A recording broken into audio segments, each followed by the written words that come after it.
Advocates for mental health services are calling on the governor and lawmakers to restore funding cuts in the budget. WMAR2 News' Jeff Morgan spoke with advocates who say these cuts could end up costing the state more money. From the outset of this budget, Governor Wes Moore has warned of tough decisions ahead. A $3 billion budget deficit and uncertainty from the federal government is forcing the state to cut funding and increase taxes. We only have difficult decisions ahead. We must close this $3 billion budget gap.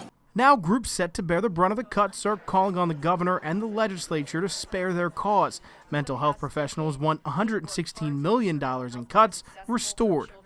This is a crisis, and it's one that we have to take seriously and that we have to fund responsibly. $90 million comes from school mental health services, changing a mandatory funding amount from $130 million down to just $40 million.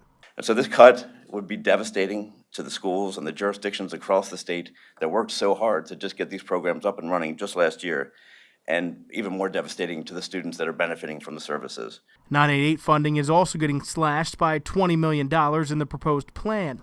Without action from the General Assembly, the 988 counselors will need to be laid off. As I mentioned earlier, wait times will increase, and Maryland has one of the best wait times in the country. We pick up the phone fast.